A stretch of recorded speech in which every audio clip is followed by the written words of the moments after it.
So we've actually seen a miracle of transformation of water take place already.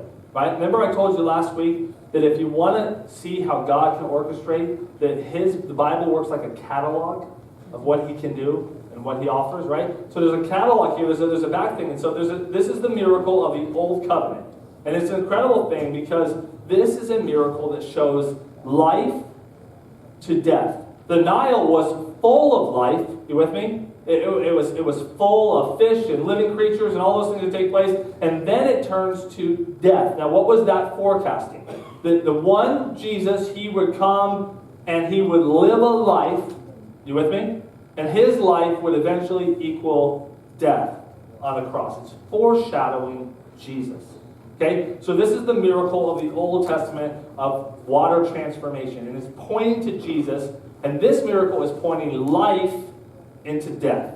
And it's shooting towards who Jesus is. Now we see the miracle of the new covenant. And this miracle talks about water now being turned into wine. What does Matthew 9 teach us about wine and wineskins? Why would you put new wine in old wineskins, right? Because when it begins to ferment, it will burst at its seams because an old wineskin cannot hold new wine.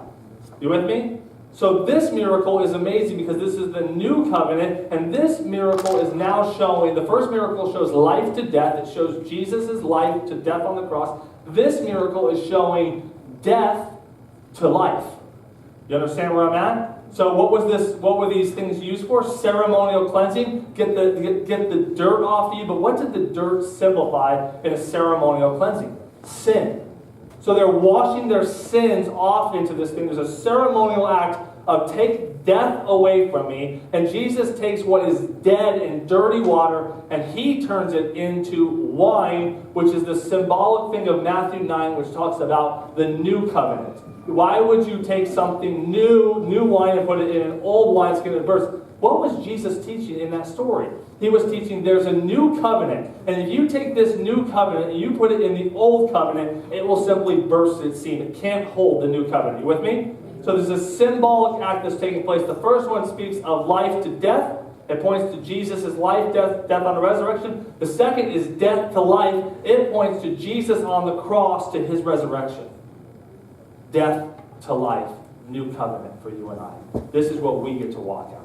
It's powerful. It's exciting to see what we get to do. So Jesus knows these people are disappointed. So he brings wine. It brings joy to the party. It's a new source. And in this miracle, God has demonstrated his different ability to work in human experiences. These signs, they all point to something greater. Remember on Easter, I shared with you the story that all of these signs in John chapter 7, they all point to something. So what does Jesus' power show us in this miracle? It shows us the power over time. Because the one thing about wine is at one time it's just grape juice, right? But what do you get? How do you get from grape juice to wine? You need time. You need fermentation time for that grape juice to turn into wine. And so Jesus does what a normal process would take at a minimum of several months. If it's a very good wine, it can take up to years to properly ferment, right? And so Jesus says right here in this miracle, you need to know that time is a non-issue for God. Now I'm speaking to some people right now. Because time is an issue. And you have been waiting for a miracle. You have been trying to move God onto your time schedule. You with me? You've been trying to orchestrate the things through your time and your schedule, and you think there's something, the way God can operate. And God is saying, you need to understand that I order time. There's an incredible story in the Old Testament. You know the story when Joshua is going to fight the Amalekites, and they don't get to the battlefield soon enough, and they're going to lose the battle. And Joshua says this outlandish prayer. He says, we're ready for battle. Here's a big problem, though. It's getting dark. He says, can you do something about this, God? And what does God do? He stops the sun in the sky. Because time doesn't matter to God. And if you have been waiting for a miracle, You've been trying to force some things onto your timetable. I want you to understand God is the author of time. He can fast forward it. He can pause it. He can move it to his dimensions. Honestly, if there's some people here today, and Mother's Day is actually a very difficult day for some ladies. Did you know that? It can be a very, very difficult day because they have the desire to be moms. And when we say, Mom, stand up, we want to pray for you, they don't know what to do because their desire is to be a mother. I want to tell you today, if that's you, that God's timing is perfect. Amen? Me and my wife, we went through years and years of miscarriages, wondering about infertility. And I can tell you now on the postscript of that story, God's timing is perfect. We wouldn't have it any other way. The kids we have are the kids that we're supposed to have. And the exact time, the exact day, the exact hour, because God is the orchestrator of time. Don't put God on your time schedule. You get on God's time schedule, and you'll begin to see the supernatural happen like you've never before. Amen? Get on God's time schedule. He controls it. He's the author of this. So let's go on. I gotta wrap up my thoughts here. Let me get to the end of the story here because it gets really good. Okay? Verse 9. And the master of the banquet tasted the water that had been turned into wine. He did not realize where it had come from, though the servants who had drawn the water knew. Then he calls the bridegroom aside, and he said, everyone brings out the choice wine first, and then the cheaper wine after. The guests have had too much to drink, but you have saved the best till now. Come on now. Usually you bring out the best stuff first, and 3 days into this thing, they don't know what's good and bad anymore, right? And so that's what happens. But you have done something very different here. And Jesus is taking bath water, and he's turning it into not just wine, he's bringing it into the best wine, because the wine is a symbol of the new covenant, and his covenant is better than the old covenant. It's better what's taking place there. So something new is happening. Jesus is bringing about a new era. It's the era of grace begins to come, and the era of the law begins to go aside. It's the era of the new wine, and it's the era of abundant life. And it's a sign that Jesus is not finished. He's not done with you and I. And catch this, his best is still yet to come. Jesus saves the best for last. Now, this gets me pumped up, because I believe with all my heart that we are in the end of the end times. You with me? If you look at what's going on and you look at the prophetic words through the Bible, things are beginning to lay themselves out. And I can't help but think, say, God, you chose me for this time, for this day, for this age. This is when you appointed my life, because God says he saves the best for last. It's you and I. God said, I have chosen you and I have appointed you for today. I am ready to bring Jesus back. He's preparing his bride. He's preparing his church. And we and you and I are a part of what God wants to do.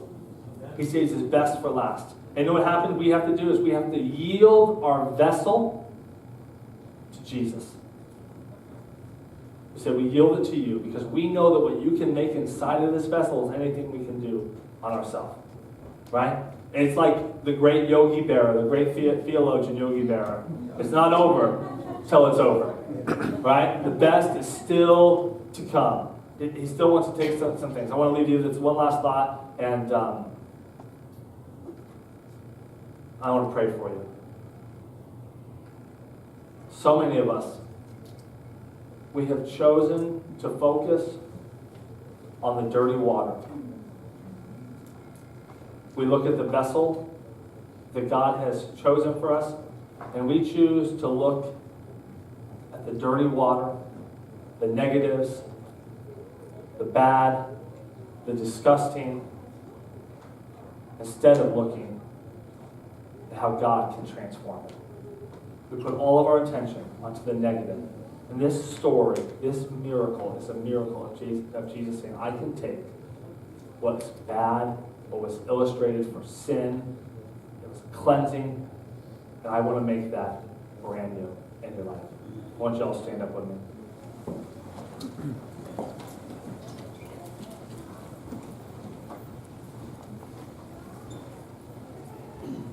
Now, you know what I love about this story? How many know that 3 days of wine was probably enough wine? Probably good enough. Jesus didn't have to do this.